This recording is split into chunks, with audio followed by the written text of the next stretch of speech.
प्यार से विवाह तक का सफर।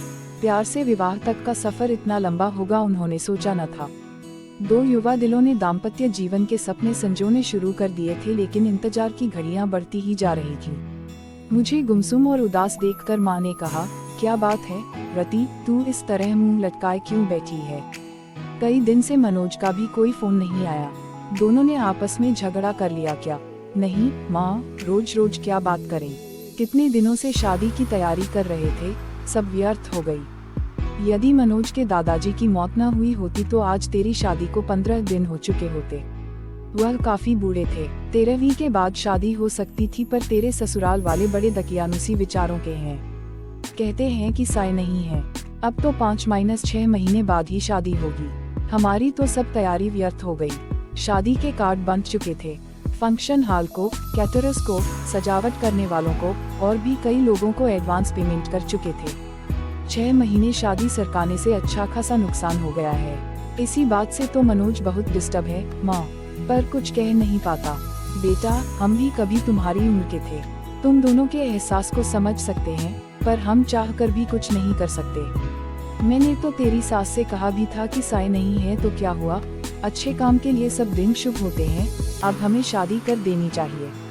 मेरा इतना कहना था कि वह तो भड़क गई और कहने लगी, आपके लिए सब दिन शुभ होते होंगे, पर हम तो सायों में भरोसा करते हैं। हमारा इकलौता बेटा है, हम अपनी तरफ से पुरानी मान्यताओं को अनदेखा कर मन में कोई वहम पैदा नहीं करना चाहते। रति सोचने लगी कि मम्मी इससे ज्यादा क्या कर सकती हैं और मैं भी क्या करूं। मम्मी को कैसे बताऊं कि मनोज क्या चाहता है। नर्सरी से इंटर तक हम दोनों साथ साथ पढ़े थे, किंतु दोस्ती इंटर में आने के बाद ही हुई थी। इंटर के बाद मनोज इंजीनियरिंग करने चला गया और मैंने भी SC में दाखिला ले लिया था। कॉलेज अलग होने पर भी हम दोनों छुट्टियों में कुछ समय साथ बिताते थे। बीच में फोन पर बातचीत भी कर लेते थे। कंप्यूटर पर चैट हो जाती थी। MSc में आते ही मम्मी पापा ने शादी के लिए लड़का तलाशने की शुरुआत कर दी। मैंने कहा भी कि मम्मी, MSc के बाद शादी करना, पर उनका कहना था कि तुम अपनी पढ़ाई जारी रखो, शादी कौन सी अभी हुई जा रही है, अच्छा लड़का मिलने में भी समय लगता है। शादी की चर्चा शुरू होते ही मनोज की छवि मेरी आंखों में तैर गई थी। यूँ हम दोनों एक अच्छे मित्र थे, पर तब तक शादी करने के वादे हम दोनों ने एक दूसरे से नहीं किए थे। साथ मिलकर भविष्य के सपने भी नहीं देखे थे, पर मम्मी द्वारा शादी की चर्चा करने पर मनोज का ख्याल आना, क्या इसे प्यार समझूं? क्या मनोज भी यही चाहता है? कैसे जानूं उसके दिल की बात? मुलाकात में मनोज से मम्मी द्वारा शादी की पेशकश के बारे में बताया तो वह बोला, इतनी जल्दी शादी कर लोगी? अभी तो तुम्हें 2 वर्ष SC करने में ही लगेंगे। फिर कुछ सोचते हुए बोला था, सीधे सीधे बताओ, क्या मुझसे शादी करोगी? पर अभी मुझे सेटल होने में कम से कम 2-3 वर्ष लगेंगे। प्रसन्नता की एक लहर तनमन को छू गई थी। सच कहूँ मनोज, जब मम्मी ने शादी की बात की तो एकदम से मुझे तुम याद आ गए थे। क्या यही प्यार है? मैं समझता हूँ यही प्यार है। देखो, जो बात अब तक नहीं कह सका था, तुम्हारी शादी की बात उठते ही मेरे मुंह पर आ गई और मैंने तुम्हें प्रपोज कर डाला। अब जब हम दोनों एक दूसरे से चाहत का इजहार कर ही चुके हैं तो फिर इस विषय में गंभीरता से सोचना होगा। सोचना ही नहीं होगा रति, तुम्हें अपने मम्मी पापा को इस शादी के लिए मनाना भी होगा। क्या तुम्हारे घर वाले मान जाएंगे? देखो, अभी तो मेरा इंजीनियरिंग का अंतिम साल है, मेरी कैट की कोचिंग भी चल रही है, उसकी भी परीक्षा देनी है। वैसे हो सकता है इस साल किसी अच्छी कंपनी में प्लेसमेंट मिल जाए, क्योंकि कॉलेज में बहुत सी कंपनियां आती हैं और जॉब ऑफर करती है।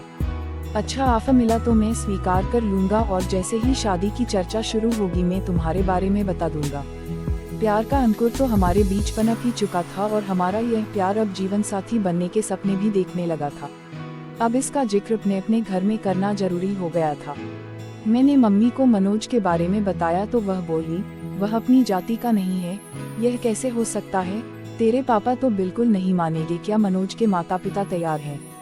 अभी तो इस बारे में उसके घर वाले कुछ नहीं जानते। फाइनल परीक्षा होने तक मनोज को किसी अच्छी कंपनी में जॉब का ऑफर मिल जाएगा और रिजल्ट आते ही वह कंपनी ज्वाइन कर लेगा। उसके बाद ही वह अपने मम्मी पापा से बात करेगा। क्या जरूरी है कि वह मान ही जाएंगे? मम्मी, मुझे पहले आपकी इजाजत चाहिए। यह फैसला मैं अकेले कैसे ले सकती हूँ? तुम्हारे पापा से बात करनी होगी। उनसे बात करने के लिए मुझे हिम्मत जुटानी होगी। यदि पापा तैयार नहीं हुए तो तुम क्या करोगी? करना क्या है मम्मी, शादी होगी तो आपके आशीर्वाद से ही होगी वरना नहीं होगी। इधर मेरा MSc फाइनल शुरू हुआ, उधर इंजीनियरिंग पूरी होते ही मनोज को एक बड़ी कंपनी में अच्छा स्टॉक मिल गया था और यह भी करीब तय था कि भविष्य में कभी भी कंपनी उसे US भेज सकती है। मनोज के घर में भी शादी की चर्चा शुरू हो गई थी। मैंने मम्मी को जैसे तैसे मना लिया था और मम्मी ने पापा को, किंतु मनोज की मम्मी इस विवाह के लिए बिल्कुल तैयार नहीं थी। इस फैसले से मनोज के घर में तूफान उठ खड़ा हुआ था। उसके घर में पापा से ज्यादा उसकी मम्मी की चलती है। ऐसा एक बार मनोज ने ही बताया था।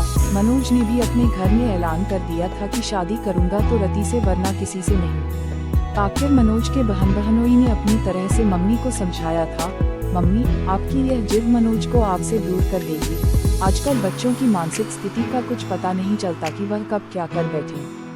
आज के ही अखबार में समाचार है कि माता पिता की स्वीकृति न मिलने पर प्रेमी प्रेमिका ने आत्महत्या कर ली। वह दोनों बालिग हैं। मनोज अच्छा कमा रहा है। वह चाहता तो अदालत में शादी कर सकता था, पर उसने ऐसा नहीं किया और आपकी स्वीकृति का इंतजार कर रहा है। अब फैसला आपको करना है। मनोज के पिता ने कहा था, बेटा मुझे तो मनोज की इस शादी से कोई इतराज नहीं है। लड़की पढ़ी लिखी है, सुंदर है, अच्छे परिवार की है और सबसे बड़ी बात मनोज को पसंद है। बस हमारी जाति की नहीं है तो क्या हुआ, पर तुम्हारी मम्मी को कौन समझाए।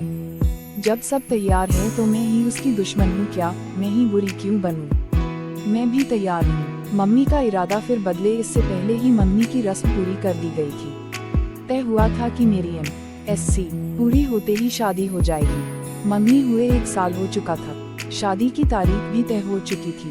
मनोज के बाबा की मौत न हुई होती तो हम दोनों अब तक हनीमून मनाकर कुल्लू मनाली शिमला से लौट चुके होते और 3 महीने बाद में भी मनोज के साथ अमेरिका चली जाती। पर अब 6-7 महीने तक साय नहीं है, अतः शादी अब तभी होगी, ऐसा मनोज की मम्मी ने कहा है। पर मनोज शादी के टलने से खुश नहीं है। इसके लिए अपने घर में उसे खुद ही बात करनी होगी। हाँ, यदि मेरे घर से कोई रुकावट होती तो मैं उसे दूर करने का प्रयास करती, पर मैं क्या करूं। माना कि उसके भी कुछ जज्बात हैं। 4-5 वर्षों से हम दोस्तों की तरह मिलते रहे हैं, प्रेमियों की तरह साथ साथ भविष्य के सपने भी बुनते रहे हैं, किंतु मनोज को कभी इस तरह कमजोर होते नहीं देखा। यद्यपि उसका बस चलता तो मम्मी के दूसरे दिन ही वह शादी कर लेता, पर मेरा फाइनल साल था इसलिए वह मन महसूस कर रह गया। प्रतीक्षा की लंबी घड़ियां हम कभी मिलकर कभी फोन पर बात करके काटते रहे। हम दोनों बेताबी से शादी के दिन का इंतजार करते रहे। दूरी सहन नहीं होती थी। साथ रहने व एक हो जाने की इच्छा बलवती होती जाती थी।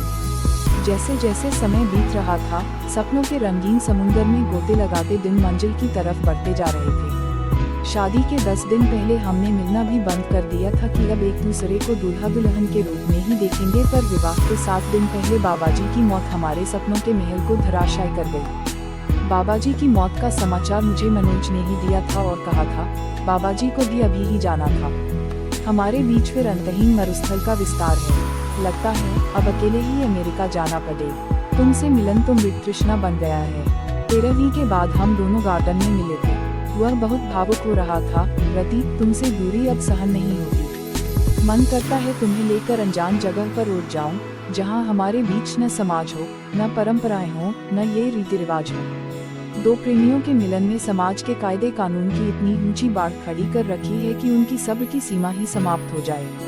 चलो रति, हम कहीं भाग चलें, मैं तुम्हारा निकट सानिध्य चाहता हूँ। इतना बड़ा शहर है, चलो किसी होटल में कुछ घंटे साथ बिताते हैं।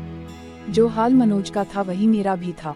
एक मन कहता था कि अपनी खींची लक्ष्मण रेखा को अब मिटा दे, किंतु दूसरा मन संस्कारों की पिन चुभो देता कि बिना विवाह यह सब ठीक नहीं। वैसे भी एक बार मनोज की इच्छा पूरी कर दी तो यह चाह फिर बार बार सिर उठाएगी। नहीं, यह ठीक नहीं। क्या ठीक नहीं रति? क्या तुमको मुझ पर विश्वास नहीं? पति पत्नी तो हमें बनना ही है। मेरा मन आज जिद पर आया है, मैं भटक सकता हूँ रति, मुझे संभाल लो। गार्डन के एकांत चुटपुटे में उसने बाहों में भरकर बेतहाशा चूमना शुरू कर दिया था। मैंने भी आज उसे यह छूट दे दी थी ताकि उसका आवेग कुछ शांत हो, किंतु मनोज की गहरी गहरी सांसें और अधिक समा जाने की चाह मुझे भी बहकाए। उससे पूर्व ही मैं उठ खड़ी हुई। अपने को संभालो मनोज, यह भी कोई जगह है बहकने की। मैं भी कोई पत्थर नहीं, इंसान हूँ। कुछ दिन अपने को और संभालो। इतने दिन से अपने को संभाल ही तो रहा हूँ। जो तुम चाह रहे हो वह हमारी समस्या का समाधान तो नहीं है। स्थायी समाधान के लिए अब हाथ पैर मारने होंगे। चलो, बहुत जोर से भूख लगी है, एक गर्मागर्म कॉफ़ी के साथ कुछ खिला दो, फिर इस बारे में कुछ मिलकर सोचते हैं। रेस्टोरेंट में बेरे को ऑर्डर देने के बाद मैंने ही बात शुरू की। मनोज, तुम्हें अब एक ही काम करना है, किसी तरह अपने माता पिता को जल्दी शादी के लिए तैयार करना है, जो बहुत मुश्किल नहीं। आखिर वे हमारे शुभचिंतक हैं, तुमने उनसे एक बार भी कहा कि शादी इतने दिन के लिए न टालकर अभी कर दें? नहीं, यह तो नहीं कहा। तो अब कह दो। कुछ पुराना छोड़ने और नए को अपनाने में हरेक को कुछ हिचक होती है। अपनी इंटरकास्ट मैरिज के लिए आखिर वह तैयार हो गए न, तुम देखना बिना सायों के शादी करने को भी वह जरूर मान जाएंगे। मनोज के चेहरे पर खुशी की एक लहर दौड़ गई थी। तुम ठीक कह रही हो रति, यह बात मेरे ध्यान में क्यों नहीं आई? खाने के बाद तुम्हें घर पर छोड़ देता हूँ। कोर्ट मैरिज की डेट भी तो पास आ गई है, उसे भी आगे नहीं बढ़ाने दूंगा। ठीक है, अब मैरिज वाले दिन कोर्ट में ही मिलेंगे। मेरे आज के व्यवहार से डर गई क्या? इस बीच फ़ोन करने की इजाज़त तो है या वह भी नहीं है? चलो, फ़ोन करने की इजाज़त दे देते हैं। रजिस्ट्रार के ऑफिस में मैरिज की फॉर्मेलिटी पूरी होने के बाद हम दोनों अपने परिवार के साथ बाहर आए तो मनोज के जीजाजी ने कहा, मनोज, अब तुम दोनों की शादी पर कानून की मुहर लग गई है। रति अब तुम्हारी हुई। ए जमाई बाबू, ये इंडिया है, वह तो वीजा के लिए यह सब करना पड़ा है, वरना इसे हम शादी नहीं मानते। हमारे घर की बहू तो रति विवाह संस्कार के बाद ही बनेगी, मेरी मम्मी ने कहा। वह तो मजाक की बात थी मम्मी, अब आप लोग घर चलें। मैं तो इन दोनों से पार्टी लेकर ही आऊँगा। होटल में खाने का ऑर्डर देने के बाद मनोज ने अपने जीजाजी से पूछा, जीजाजी, मम्मी तक हमारी फरियाद अभी पहुंची या नहीं? साले साहब, क्यों चिंता करते हो? हम दोनों हैं न तुम्हारे साथ। अमेरिका आप दोनों साथ ही जाओगे। मैंने अभी बात नहीं की है, मैं आपकी इस कोर्ट मैरिज हो जाने का इंतजार कर रहा था। आगे मम्मी को मनाने की जिम्मेदारी आपकी बहन ने ली है। इससे भी बात नहीं बनी तो फिर मैं कमान संभालूंगा। हाँ भैया, मैं मम्मी को समझाने की पूरी कोशिश करूंगी। हाँ, तू कोशिश कर ले, न माने तो मेरा नाम लेकर कह देना, आप अब शादी करो या ना करो भैया भाभी को साथ लेकर ही जाएंगे। वाह भैया, आज तुम सचमुच बड़े हो गए हो।